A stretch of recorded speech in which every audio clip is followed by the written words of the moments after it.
Maybe I should go to sleep.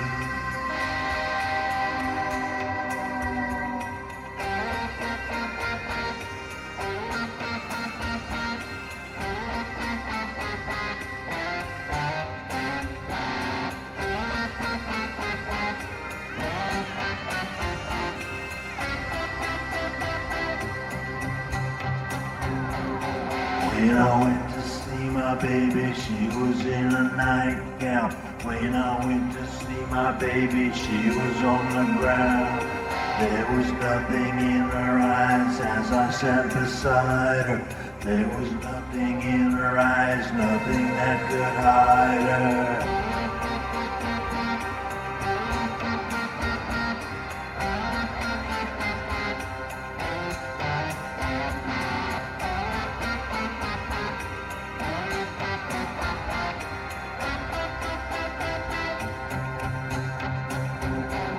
She was singing in her sleep and she was singing sadly. She was singing in her sleep and she was looking at me. There was nothing in her voice, something I was sensing. There was something in her voice, something that was missing.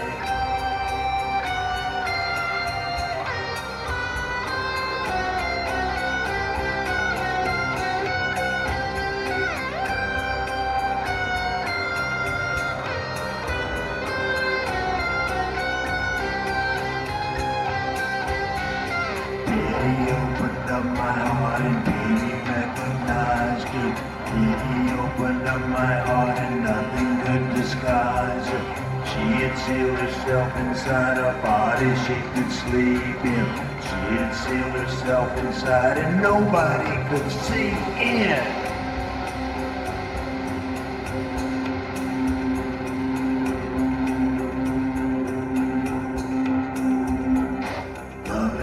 A little lamb looking for a hunk of ham. Love is just a little lamb looking for a hunk of ham. Love is just a lonely lamb looking for a home. Home, home, home, home, home.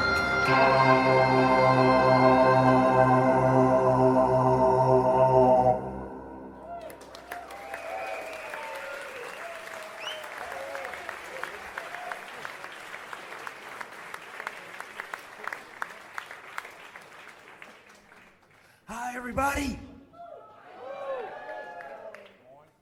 It's me, Randy, singer for the residents.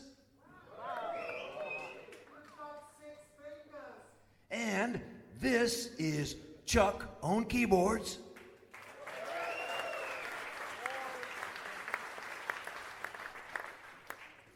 Bob on guitar.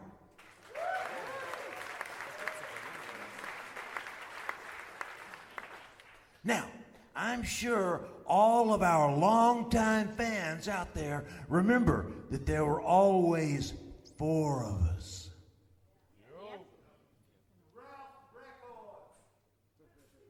Well, I'm sorry to say that Carlos has retired. I know, it was a big blow. It was a big blow to us. But after almost 40 years, Carlos decided that the rock and roll lifestyle was just not for him. So, Carlos went back to Mexico and he's taking care of his mom now. But we're still with you, buddy. You're the man, Carlos. Okay, all right, so now we wanted to invite all of you people into our little living room here. So we can play some songs for you and tell you a few stories. Now, some of these stories are kind of spooky.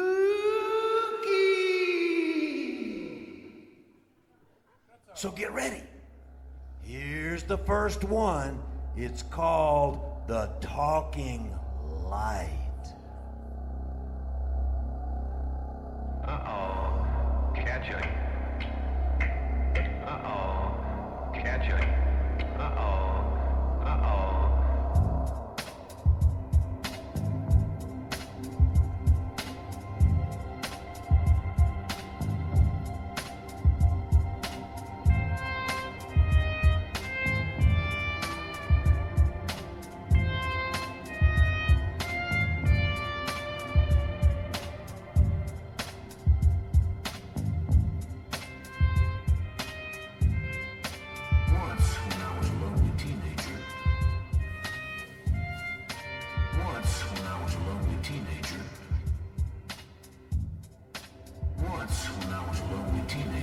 Once, when I was a lonely teenager. Once, when I was a lonely teenager.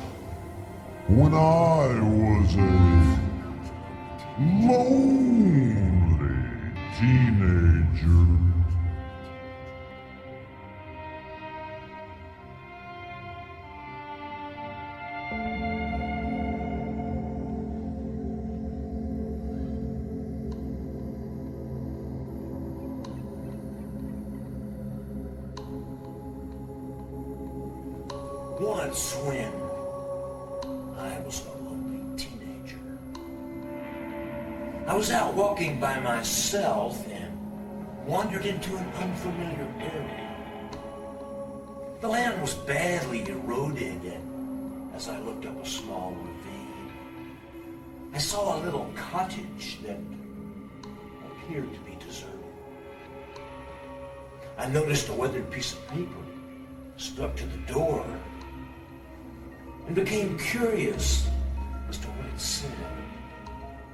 In large, shaking letters were the following words: "If you find my baby inside, please bury him." Startled, I took the note off the door and continued to read.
I cannot stay here no more.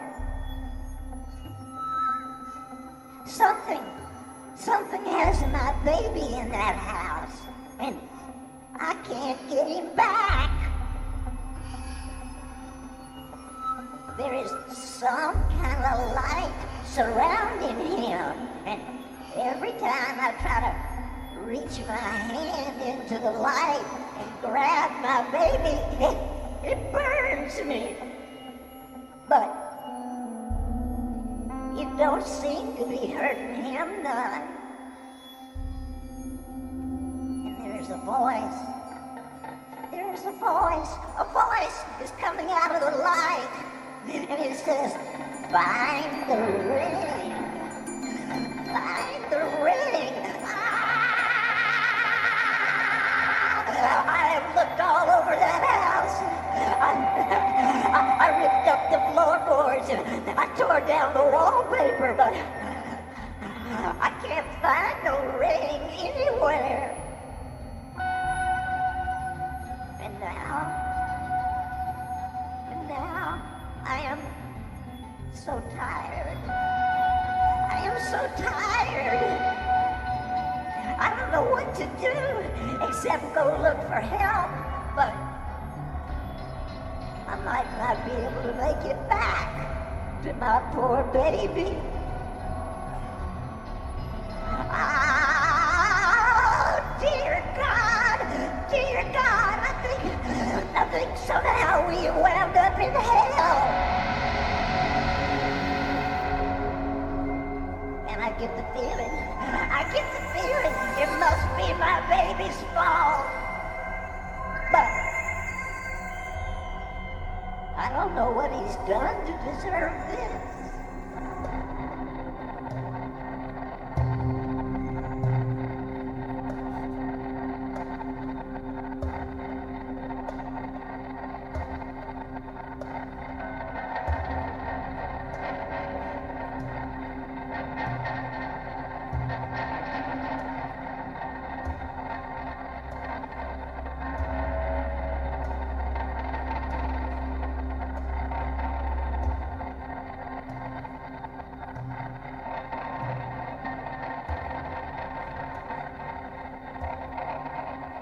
Except for a small area around a baby bassinet in the center of the room, the interior of the shack was total chaos.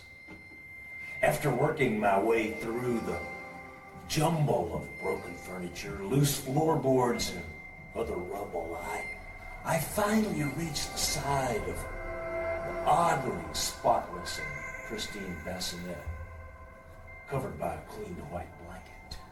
Filled with apprehension, I removed the cover, revealing the perfectly formed skeleton of a baby, clutching a wedding ring in its right hand.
After scratching a shallow hole in the dry dirt of the ravine, I was about to dump the pitiful basket of bones into it when I noticed some words engraved on the ring. Deeply disturbed but compelled to continue, I brought the ring closer to my eyes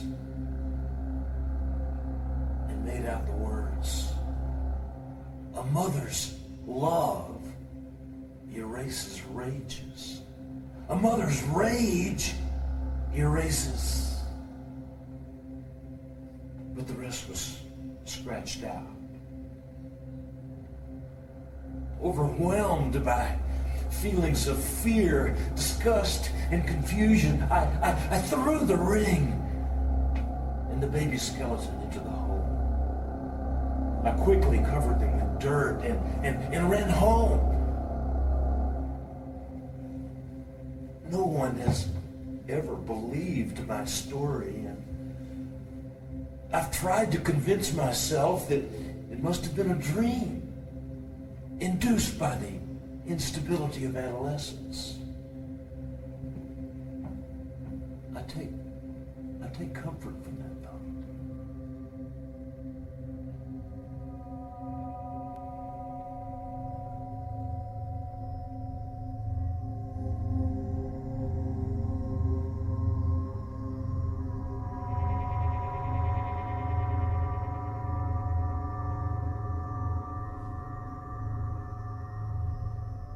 Lost in a light, lost in a light, lost in a light. Oh,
6 more miles to the graveyard, and I'll be left here all alone.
I don't know about you, but I believe in ghosts. They've always been there my whole life, under the beds and in the backs of the closets. There was this guy named Red.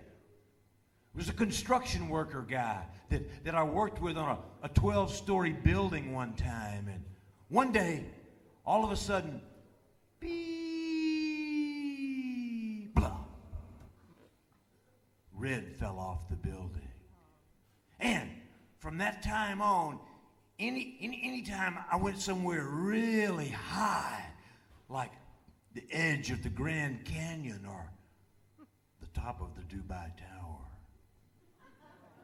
Red would suddenly appear, and he would speak to me in this really sweet, soothing voice, and he'd try to get me to jump.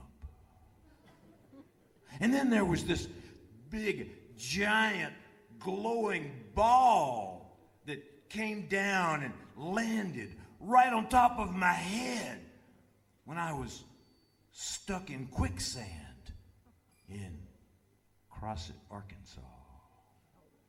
And inside of that big, giant, glowing ball were all of these worms and bugs and snakes and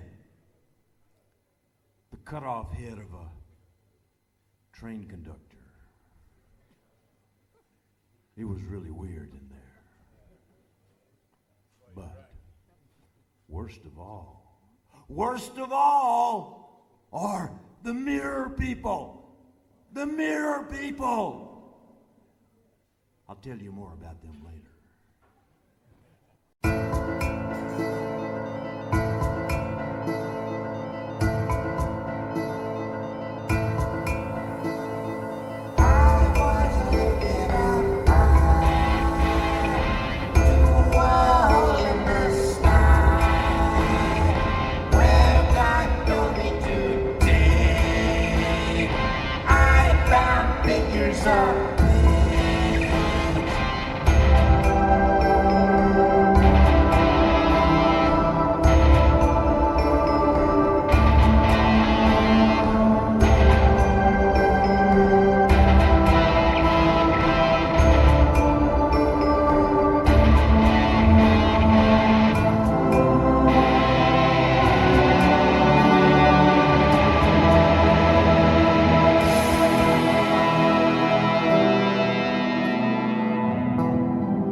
executing those who have abandoned the truth.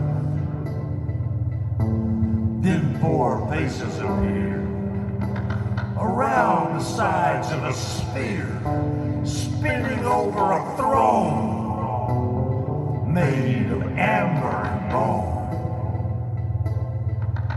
The ball was covered with eyes, and as it started to rise, God commanded the clerk to take me back to the dirt.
No one knew exactly how or why.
I always knew about the mirror people, but it was never really a problem until one day not too long ago, I was in my bathroom shaving, and the room was all steamy and the mirror was all fogged up. And all of a sudden, I heard this voice. And the voice said, "Hi, Randy. Hi, Randy. I want you." I said, "Pardon me?" And I looked around, but no one was there. I knew who it was. And slowly I walked up to the mirror and I wiped it away. And there he was, staring at me.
It's only been 2 weeks since Howard died, so I guess I should be destroyed, a miserable wretch, shattered and scattered like the shards of a discarded whiskey bottle hitting the pavement.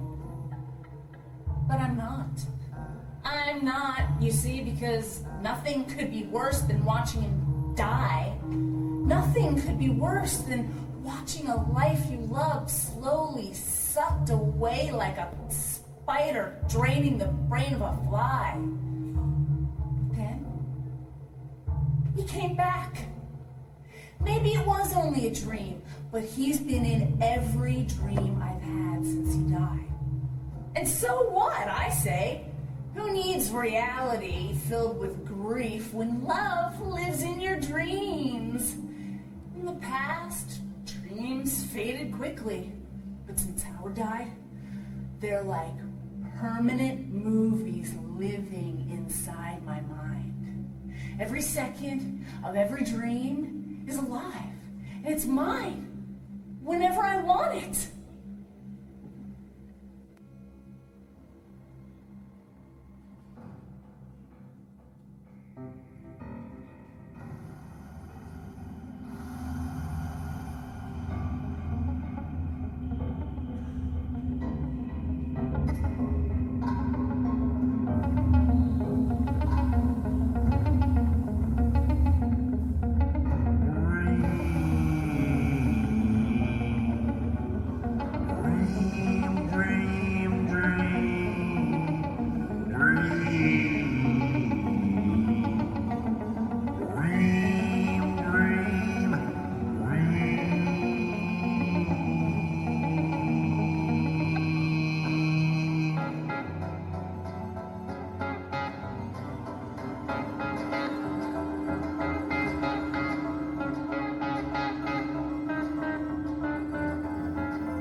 The first night was like a lamp lit in the blindness of a black and empty room. The flame of the lamp grew brighter and brighter until the room disappeared, replaced by his face, shining like the center of the sun. Arms emerged from each cheek, opening wide in an obvious invitation to the space between his large, blood-red lips. I freely fell into the opening and, once inside, easily embraced his heart. It was stuck to the top of his torso, where the nape of his neck might have been, and then it licked me with love and with laughter and made my mind twinkle and grin. The dream flowed on in its own loose and liquid way, filling my mind with a warmly glowing wetness that always was the essence of Howard.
Rachel, my best friend, was waking me for Howard's funeral. I had slept for 18 hours. The heaviness of grief saturating the service was more than I could bear. But I had to bear it. It didn't matter how many times I broke down or how many condolences left the lips of family and friends. It never got any better. But somehow it managed to get worse. Just as the service was ending, I tripped at the edge of the dirt pile waiting to fill Howard's hole. And as I tripped, I bumped into Howard's mother, causing both of us to fall into the open grave, giving the grieving woman a perfect release for the venom and rage consuming her soul. As my friends and family looked on, my dead husband's mother hit me 14 times with her purse before I fainted into the waiting arms of my beloved.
continued on like that for the next 2 weeks as I slept a little longer and dreamed a little more each day.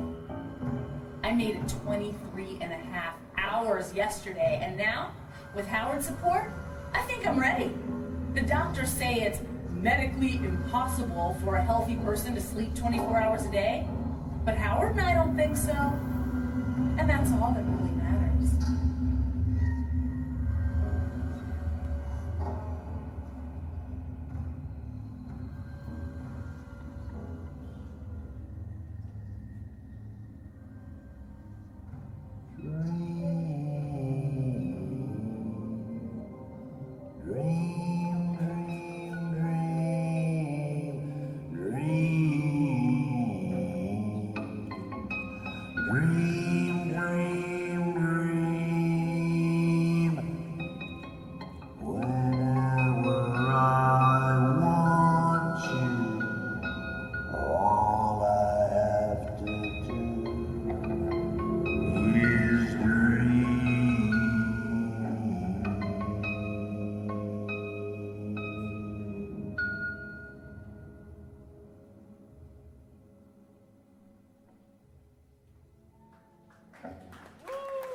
monkey, she said, quietly it passed away.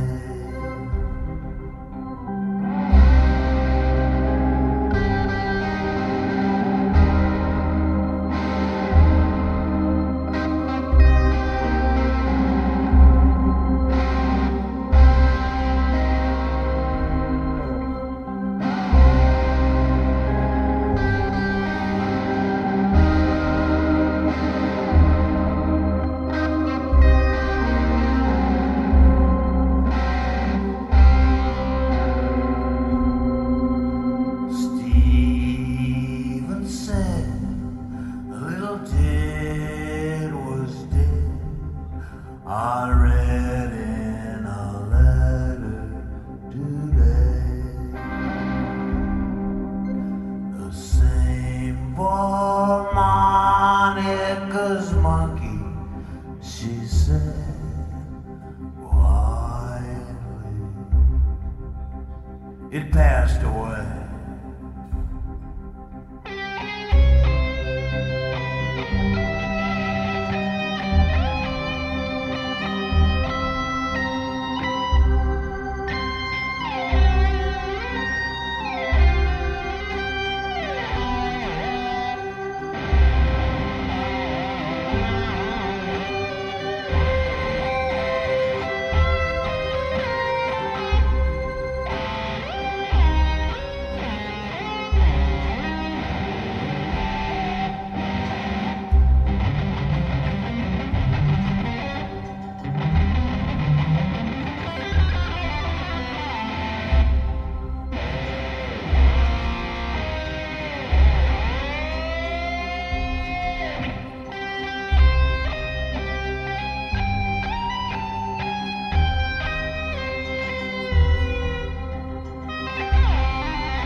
The sky was dark as a hopeless heart when I went to my window today. The wind was cold and the world was old when I went to my window today.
Once I went to Barstow, then I went to bed.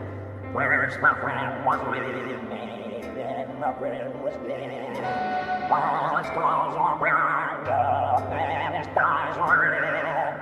After all we've been through, what more can be said?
people.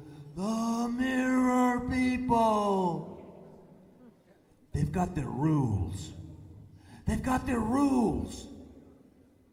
If you walk right up to the mirror and you look right at one, they never talk. They never talk to you. If somebody else is in the room, they never talk. But they're there. They're there. They want you. They want you. They want to become you.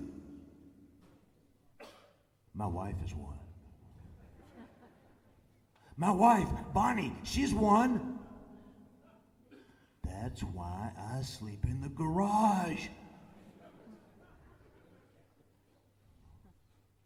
Once, when I was a kid,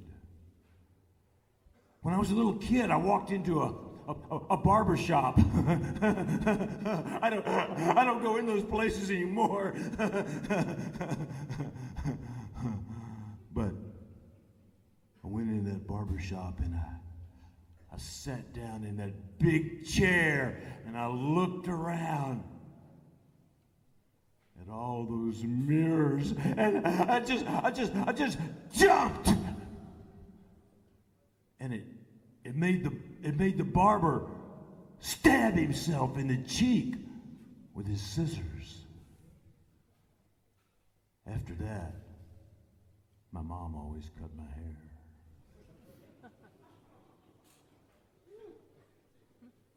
Next time you're stuck with the nastiest job in the house, make it vanish.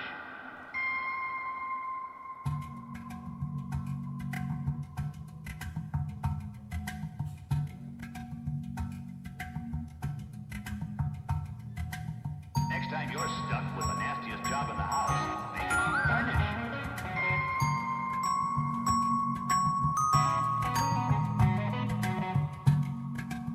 Next time you're stuck with the nastiest job in the house, make it vanish.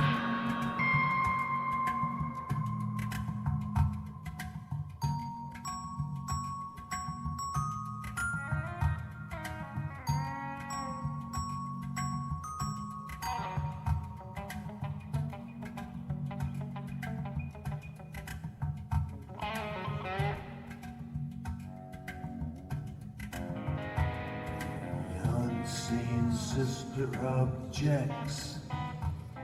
The unseen sister protects. The unseen sister expected nothing from life.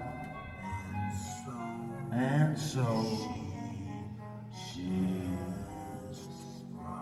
passed from sight.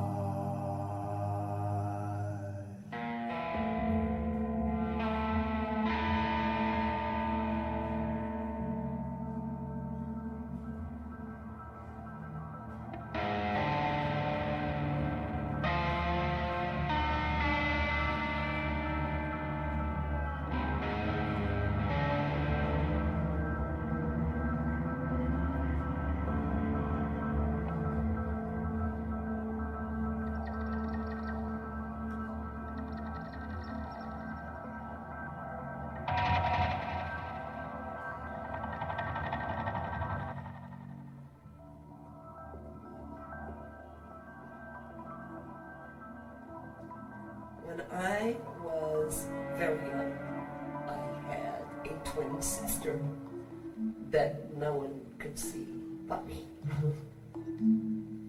We lived in a farm without any neighbors, so she was my constant companion.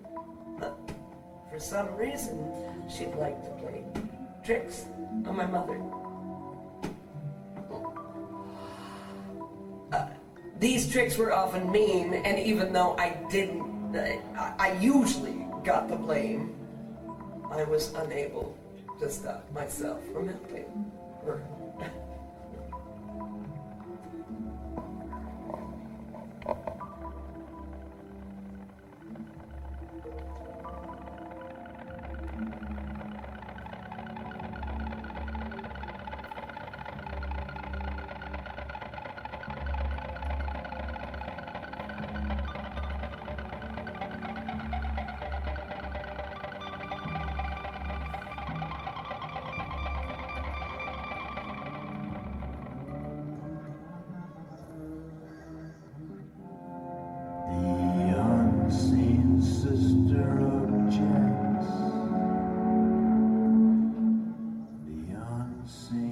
sister protects.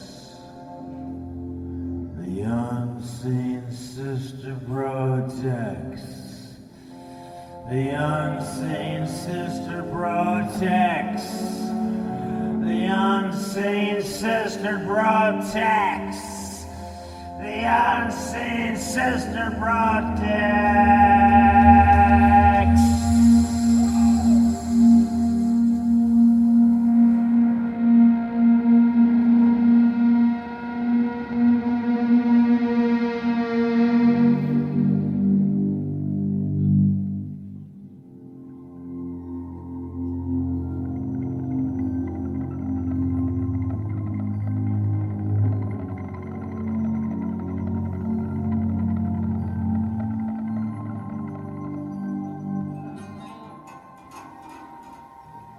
Once we were playing under the kitchen table where my mother was sitting showing peas.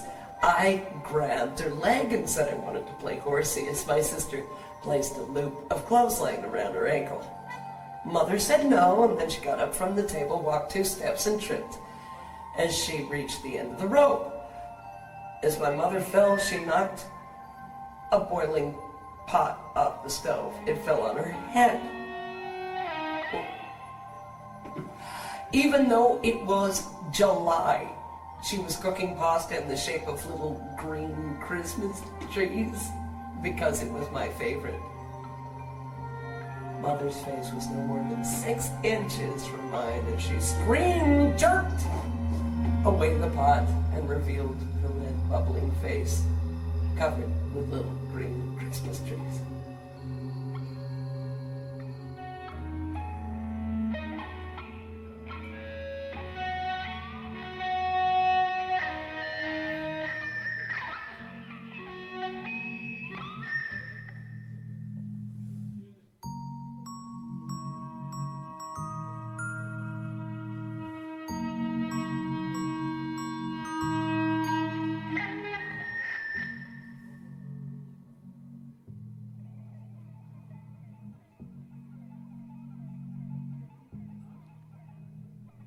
The unseen sister. The unseen sister. The unseen sister. The unseen sister. The unseen sister.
Mother was dead when I woke up.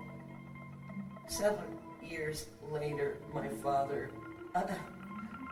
said that she had become tangled in the cord of a toaster and electrocuted herself as she stumbled around the room, screaming in pain. I had a goldfish that died one time, too.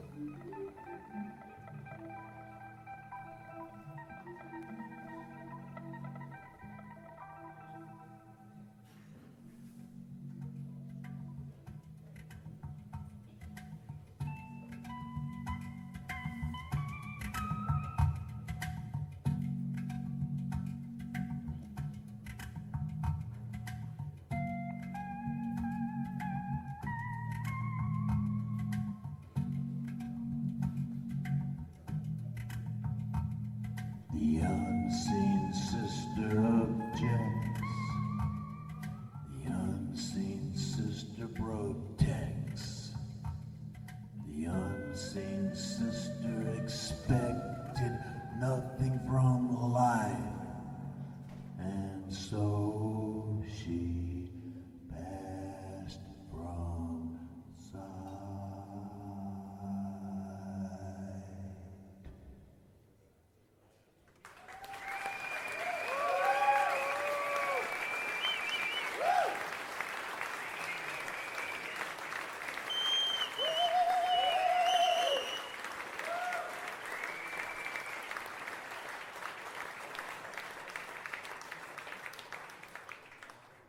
The mirror people, the mirror people.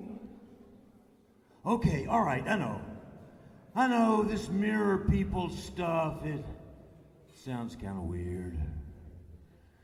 You probably think I'm crazy.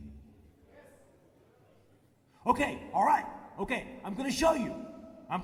Get ready. Get ready.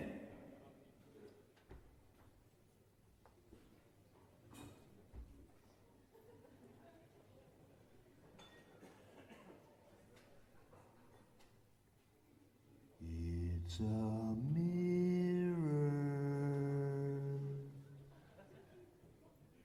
Mirror on the front. Mirror on the back. Okay, get ready. This is gonna be kind of dangerous. You people, way back in the back. I think you're okay. You guys down here. Okay, we'll see. But I'm right here. I'm in the line of fire here. Okay, so get ready.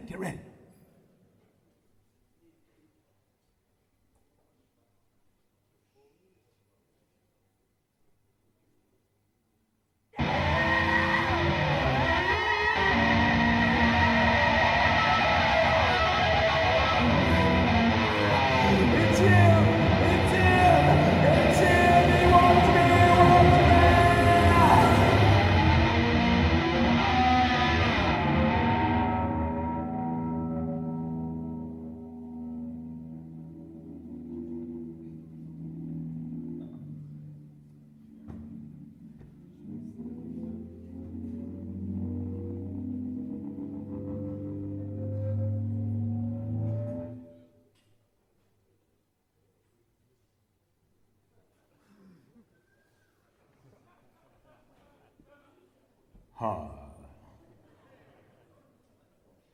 I'm Randy, singer for The Residents.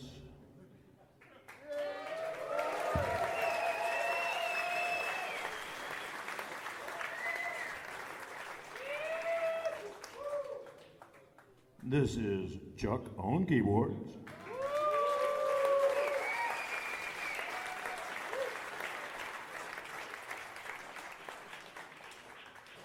Bob on guitar.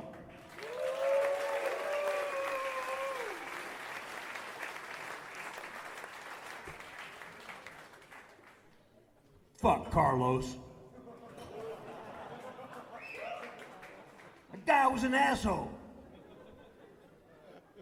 Okay, all right, so now we would like to do a few more songs for you.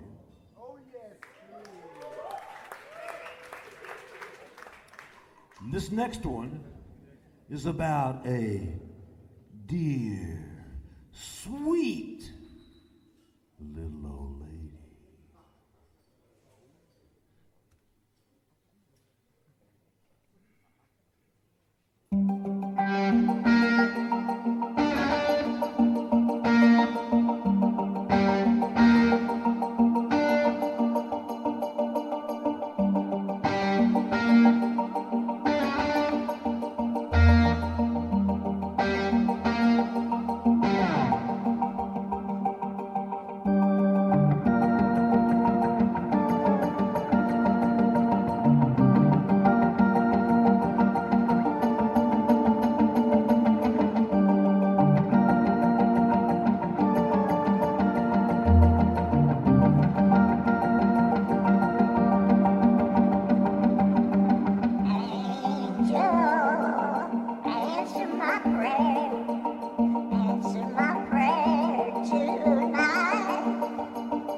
my plants. My plants. If I do it, who will take care of my plants? Maybe Martha. She sent a card on Mother's Day. And she has a philodendron and 3 furs. They look terrible, though. Just like her house. She never dusts her leaves.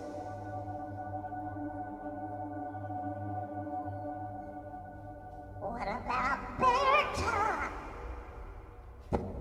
She's been married 3 times. How could she possibly take care of orchids?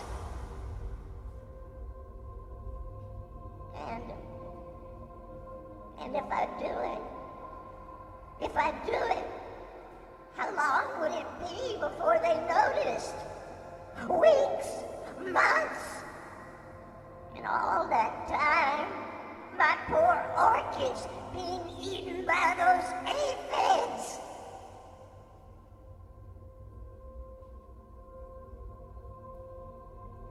I know why. I know why they ignore me. It was a long time ago, but they still hold it against me. He was old. He was old, and he could barely hop around. Poor thing. Somebody had to do it. Somebody had to.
Angel, answer my prayer.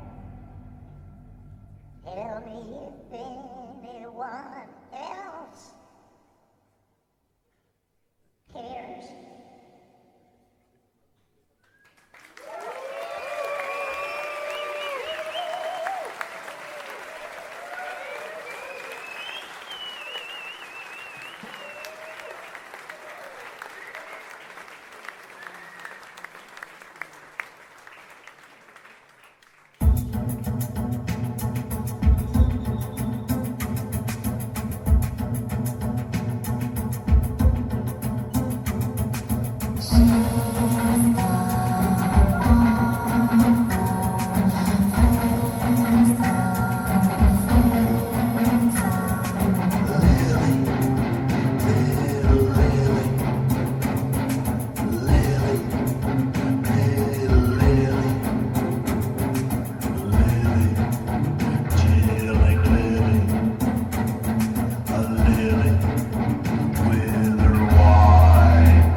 in a flashlight with teeth it might bite.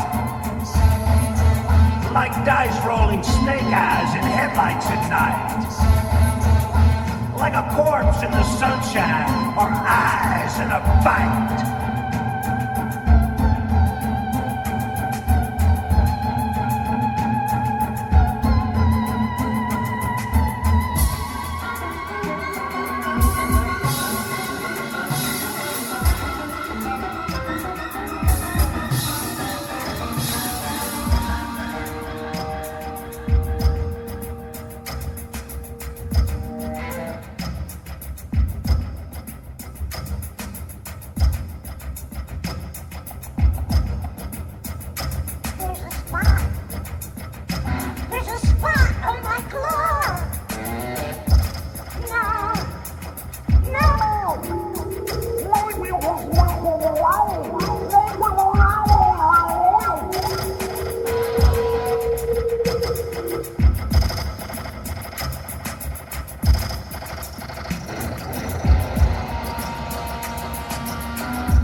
words came slow and mournfully from the bleeding lips of a youth who lay on his dying bed at the close of day. Darkness hovered above his head as the shadows of death grew thick like lead. He thought of his home and his family that night as the cowboys gathered to watch him die.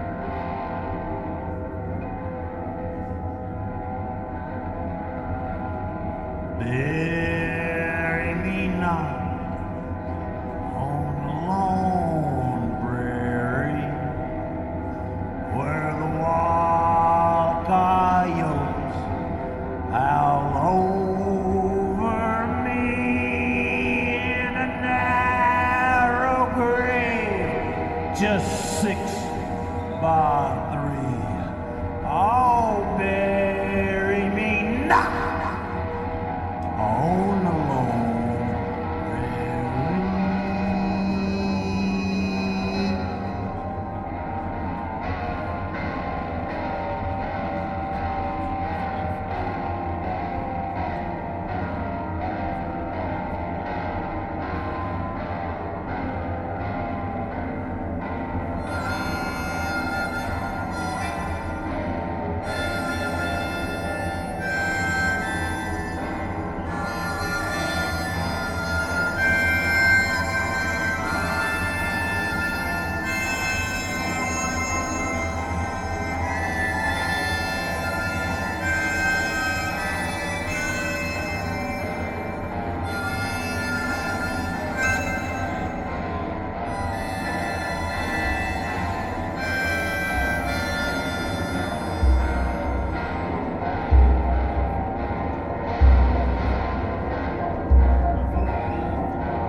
of his dying prayer.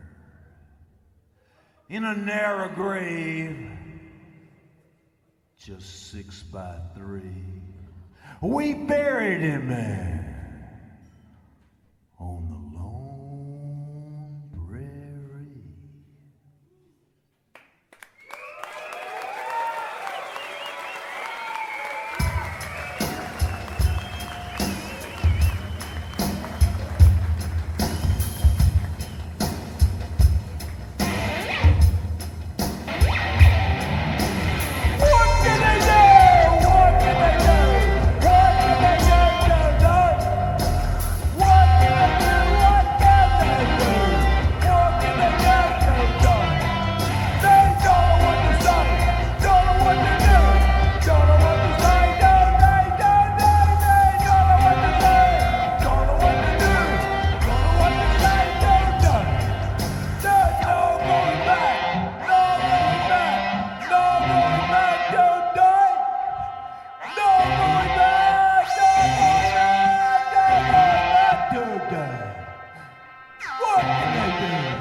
Go!